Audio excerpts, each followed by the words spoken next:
uh-oh, we're gonna do a little video here that's probably gonna be more frowned upon than saying a swear.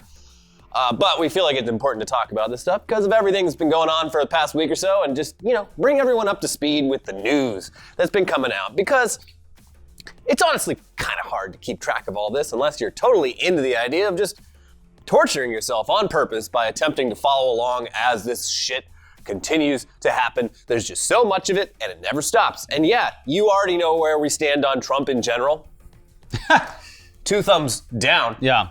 But we're just going to go through what's been laid out in just the last week so that you can get a very basic idea and not have your brain completely scrambled by the sheer amount of news that is thrust upon people on a sometimes hourly basis. Now, here's the thing. You don't have to watch this video. It's fine. No one's holding a fucking gun to your head, man. We just figured... No one's keeping you in a cage. We're just trying to keep you up to speed, because there are people that reach out and they're like, hey, I do get a bit of my news from you guys, and I like when you guys talk about things that I wouldn't have known otherwise, and this is big stories, and if you want to... just watch the fun episodes, that's cool too. Skip it. You know what? Screw it. We'll start out with some fun stuff today because there was a fun moment in Trump today. He invited the Clemson football team out to the White House. Champions, yeah. Everyone's very excited. And then... And he cooked him a big, delicious steak dinner. Well, it would have been well done, but no, he didn't do that. Instead, he got Wendy's, McDonald's, Burger King, and pizza. And it created just a wonderful, wonderful photo op. Sounds like someone at the White House forgot they were hosting this party. Or they weren't getting paid. Until about an hour ahead of time, it was like, hey. But he paid for it out of his own pocket, Elliot, so there you go. Wow. Because the government's shut down and somebody's got to pay for it. Hey, here's a Benjamin. Go down to all the fast food Here's spots. some lukewarm hamburgers that have been sitting here since they were delivered. Anyways, let's get into the actual story that we were going to cover. And now, the time that we wrote this episode, it was day 24 going on day 25 of the partial government shutdown. Over the weekend, it became the longest government shutdown in history. We did it. American shutdown, anyway. During this shutdown, there are a ton of federal workers who are either working without pay until the government is reopened, at which point they'll receive their back pay, or they're furloughed. Now, the most important things affected by this are things like the National Park Service, the Department of Housing and Urban Development, the Department of Homeland Security, and the FDA. Yeah, wait. There was actually a bill sent through Congress, which was agreed upon by the Senate, both controlled by the GOP at the time, that was sent to Trump's desk. This happened before the shutdown. This would have kept the government open, and it was a spending bill literally crafted and approved by Republicans. Trump vetoed it. And now he refuses to reopen the government until he gets $5 billion to fund his border wall. Yeah, and in reality, that $5 billion, that'll fund about 50 miles of it. Yeah. Just a quick heads up, Trump had initially claimed, as we're sure that you can all remember, that Mexico was gonna pay for that fucking wall. And who is going to pay for the wall? Who? 100%, folks. Now he's claiming that the trade deal with Mexico will fund it, but clearly, with his demands over the shutdown, he's asking for taxpayers to pay for it. Mm-hmm. Mexico ain't doing shit. So we're paying for the wall, I guess. All right. Just move those goalposts a little bit further. Keep moving. Also, that $5 billion, that's nowhere near the final cost of the wall. It's essentially just money to get his border wall started.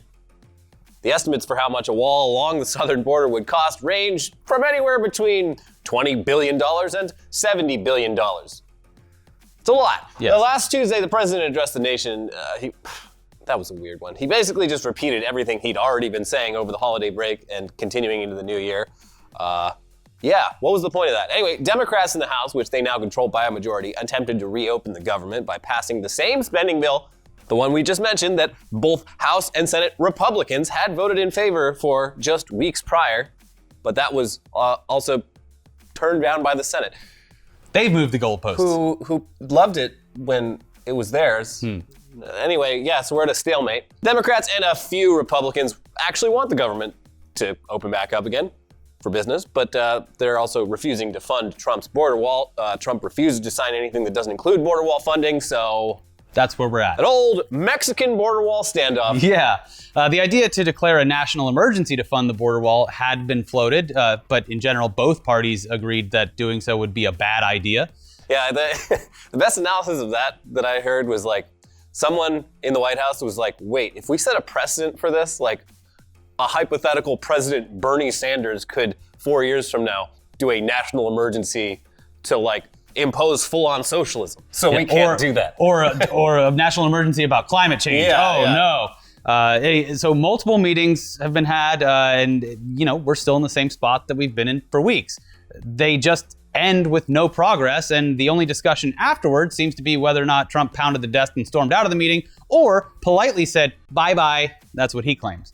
Okay, so that's where we're at with the wall and the government shutdown. Now let's move on to the Russia stuff, because there was a whole lot of that over the last week. First off, Michael Cohen, Trump's former personal lawyer and former deputy finance chair of the Republican National Committee, he agreed to publicly testify before the House Oversight and Reform Committee. And that testimony is going to happen on February 7th. So mark your calendars for that. Should be interesting. Is he going to be wearing handcuffs? I don't know. Maybe leg cuffs. It is cuffing season. Next, it was revealed that special counsel Robert Mueller had accused Trump's campaign manager, Paul Manafort, of sharing polling data with an alleged Russian spy during the 2016 presidential election. Okay, if you're wondering why that's such a big deal, first of all, why do you think that's not such a big deal? Yeah. Secondly, though, well, here, let's just check out this thread from Senior Vice President of RPA Advertising, David Meeser, who put this news into context that's easier to understand by using his advertising expertise to explain. And it'll also open your eyes a bit more to the tactics of marketers and advertisers. So this is the thread. Like politics, the goal of advertising is persuasion. And like politics, we call our efforts a campaign. At the heart of any campaign, big or small, is data. Data about the market, people, the competition. In politics, this is called polling. Same thing. Data is the raw material in the battle that brands fight to win hearts and minds and get people to choose one product over another, to vote with their wallets. Gleaning this data is very expensive, it's labor intensive, and it takes a lot of time. Big companies will spend hundreds of millions on various versions of this undertaking and employ thousands of people. The results of all this data and the way that's sliced and diced is kept behind firewalls, under lock and key, privileged access. Data, polls, is one of the most valuable resources a company has. Anyone who works for a major company knows that big data is the business battle of our time. What do we do with the data? We use it to decide who to target, to position the brand as distinctive from other brands, to develop messaging and ads, to deposition and conquest the competition, and lots more. Back to Manafort. Sharing polling data with anyone is opening a door to collaborate with them. Sharing polling data means you're working together, conspiring, making decisions together, working to destroy the competition. Imagining for a moment if Apple and Microsoft collaborated on pooling their data resources in an attempt to bring down Samsung. But there's something even more important to the story. Imagine that Apple and Microsoft then together hacked into Samsung servers and stole some of their proprietary data in the form of emails about their data. Then it'd be game over. So if you've got Manafort sharing valuable and proprietary data with a Russian intelligence operative, and you've got a Russian hacking operation stealing the competition's data, then you've got it all. Everything you need to destroy the competition. I don't see what the big deal is, though. Let's just skim over that. Anyway, Trump responded to this news by saying he knew nothing about Paul Manafort sharing the polling data with an alleged Russian spy. He was a coffee boy. Fine, okay. Then on Friday came a huge report from the New York Times which stated that in the wake of Trump's firing of FBI Director James Comey, the FBI opened an inquiry into whether or not Trump had been working on behalf of Russia. In their reporting, they say that, quote, in the days after President Trump fired James B. Comey as FBI Director, law enforcement officials became so concerned by the president's behavior that they began investigating whether he had been working on behalf of Russia against American interests, according to former law enforcement officials and others familiar with the investigation. The inquiry carried explosive implications. Counterintelligence investigators had to consider whether the president's own actions constituted a possible threat to national security. Agents also sought to determine whether Mr. Trump was knowingly working for Russia or had unwittingly fallen under Moscow's influence. Like the worst kind of Mr. Magoo. Yeah, so... Yeah. Anyways, for reference, this is different than the investigation into collusion or obstruction of justice, but it is now included in Robert Mueller's broader examination. But it's unclear whether Mr. Mueller is still pursuing the counterintelligence matter. Trump's response to the report was, wow, just learned in the failing New York Times that the corrupt former leaders of the FBI, almost all fired or forced to leave the agency for some very bad reasons, opened up an investigation on me for no reason and with no proof after I fired Lion James Comey, a total sleaze. Okay. Look, if you want to help your case, try not to sound like a fucking mob boss. That would help. Okay, now stop. Do you guys remember when Trump and Putin had that closed-door meeting in Germany back in 2017? Yeah. Probably not. It feels like an eternity There was a ago. translate. We get it though. This is different from Helsinki. There's a lot. Okay, so on Saturday, a report came out of the, as Trump refers to it, the Jeff Bezos Amazon Washington Post. Scamazon.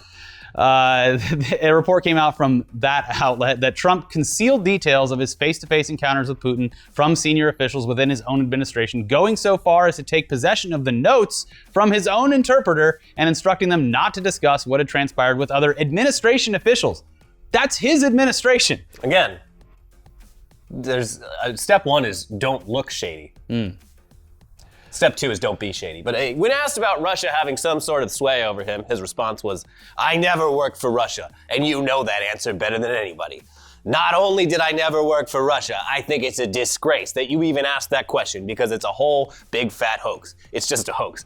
Anyway, he also at some point on Sunday took to Twitter to talk about the National Enquirer leaking those Jeff Bezos texts that we simulated on Weekly Weird News, saying, so sorry to hear the news about Jeff Bezos being taken down by a competitor whose reporting, I understand, is far more accurate than the reporting in his lobbyist newspaper, the Amazon Washington Post. Hopefully the paper will soon be placed in better and more responsible hands. Yeah. Then he set his sights on Elizabeth Warren and her Instagram live stream, saying, if Elizabeth Warren, often referred to by me as Pocahontas, did this commercial from Bighorn or Wounded Knee instead of her kitchen, holy shit, dude, with her husband dressed in full Indian garb, Jesus Christ, it would have been a smash. What the fuck? Yeah. So... You know Indians exist, dude. They exist. They're out there. They were here first. I mean, I think we both agree that her claim to having the ancestry of very Native Americans silly, but like it's very dumb. But when you say shit like this, Yeah. like you're not just offending Elizabeth Warren, you're offending like actual people who've had centuries of some pretty bad luck here on their continent. Lost a lot of people in Wounded Knee. Doesn't care. Just sounds like an Indian thing to say. Yeah. Wounded Knee. They don't look like Indians to me. Actual quote from Donald Trump when he was trying to get control of an Indian casino. Wow. In, I believe New Jersey. So anyways, that's where we're at with this whole thing as of right now. It feels like this year has already been a few months long, and we're only barely halfway through January. So again, we did this video to just bring you up to speed because so much has happened in just the last week that you should probably know about it, regardless of what you think.